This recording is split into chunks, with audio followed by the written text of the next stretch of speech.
శ్రీ గురుదత్త, జయ గురుదత్త. అందరికీ దత్త అనుగ్రహం ఉండుగాక. ఈరోజు 27వ తారీఖు మార్చి నెల 2025 గురువారం, త్రయోదశి, శతభిష నక్షత్రం.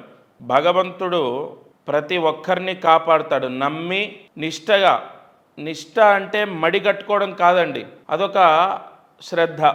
మనస్సుతో చేసేది ఉంటుంది, కర్మ చేసేది ఉంటుంది. ఇప్పుడు మీరందరూ కర్మ చేస్తున్నారు, ప్రతిరోజు దీపం వెలిగించడం, ప్రతిరోజు మంత్రం చదువుకోవడం, ప్రతిరోజు పరిహారం, అది చాలా గొప్పది. కలియుగంలో కర్మ చేస్తే వెంటనే మన కోరికలు సిద్ధిస్తాయి. ఈ అనేక భగవంతుణ్ణి చేరుకోవడానికి అనేక మార్గాలు ఎందుకు ఇచ్చారో తెలుసా? కలియుగంలో పాప భీతి ఎక్కువగా ఉంటుంది, పాపము విపరీతంగా మనం అనుభవిస్తాము. కావున ఈ కర్మని జయించాలి, పాపాన్ని హరింపజేసుకోవాలి అని అనేక మార్గాలు భగవంతుణ్ణి చేరుకోవడానికి ఋషులు మనకు అందించారు. అందులో చాలా గొప్ప మార్గము ప్రతిరోజు ఈ ఛానల్లో మీరు తెలుసుకుంటున్నారు. ఈరోజు దీపారాధన. మామూలుగా ప్రతిరోజు మనం దీపం వెలిగిస్తాం, కానీ అసలు ఈ దీపమే ప్రత్యేకం. సాధ్యం ఏకార్తి సంయుక్తం అన్హినా యోజితం ప్రియం. ముహూర్తానుసారంగా పవిత్రాగ్ని యోగాన్ని మీరు పొందుతారు తెలుసా? అంటే ప్రతిరోజు హోమం చేసిన ఫలితం వస్తుంది నేను చెప్పిన దీపం వెలిగిస్తే. ఈరోజు త్రయోదశి, ఇవాళ దీపారాధన. ఈ రోజున ఆవు నెయ్యి వేసుకొని మట్టి ప్రమిదలో నల్ల ఒత్తి వేసి దీపం వెలిగించండి. నల్ల ఒత్తి వేసి అంటే నలుపు రంగు వస్త్రము ఒత్తిలాగా కట్ చేసుకోండి. కొత్త వస్త్రం, నూతన వస్త్రాన్ని ఒత్తిలాగా చేసుకొని, ఒత్తిలాగా ఆ నల్ల వస్త్రంతో కట్ చేసిన ఒత్తి వేసి ఆవు నెయ్యి వేయండి. మట్టి ప్రమిదలో దీపం వెలిగించండి. భూమిర్భూమ్నా ద్యౌర్వరిణాంతరిక్షం మహిత్వా. సంపూర్ణ భూదేవి యొక్క అనుగ్రహాన్ని మనం ఇవాళ పొందుతాం. దానివల్ల ఏంటండి ఉపయోగం అంటే గృహయోగం, భూ స్థల యోగము మీ యజమానికి లేదా మీ అబ్బాయికి తప్పకుండా లభిస్తుంది. మట్టి ప్రమిదలో ఆవు నెయ్యి వేసి నల్ల ఒత్తి వేసి మీ పూజా మందిరంలో దీపం వెలిగించండి. సూర్యాస్తమయంలోపు వెలిగించండి. ఇక ధనయోగం కోసం ఎవరికైతే ఉద్యోగం లేదో వాళ్ళు ఈ పరిహారం చేయండి, లేదా వాళ్ళ తల్లిదండ్రులు చేయొచ్చు. ఏ పరిహారం చేయాలంటే ఇవాళ శతభిష నక్షత్రం, అందులోను గురువారం.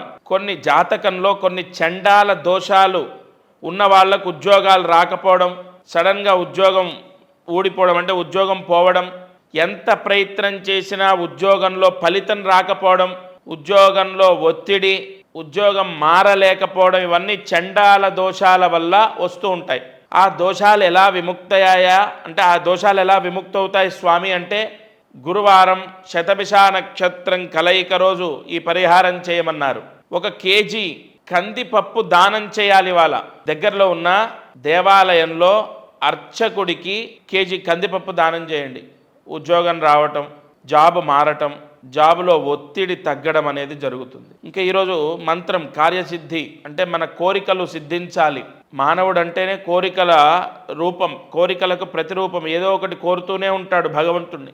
ఈరోజు వివాహ యోగం కోసం ముఖ్యంగా అంటే అందరూ మంత్రం జపించండి, మీ కోరికలు సిద్ధిస్తాయి. కానీ ముఖ్యంగా వెంటనే వివాహం అవ్వనటువంటి వాళ్ళకి వివాహం అవుతుంది. ఈ మంత్రాన్ని జాగ్రత్తగా రాసుకోండి. ఓం క్లీం ద్రాం దుం దుర్గాయ నమః. ఓం క్లీం ద్రాం దుం దుర్గాయ నమః. ఓం క్లీం ద్రాం దుం దుర్గాయ నమః. ఈ మంత్రం 9 సార్లు రాసి 108 మార్లు జపించండి. వివాహ యోగాన్ని అమ్మవారు ప్రసాదిస్తుంది. ఏ కుజదోషమో, కలత్రదోషమో, సర్పదోషమో ఉండడం ద్వారా వివాహం అవ్వకుండా ఆలస్యం అవుతూ ఉంటుంది.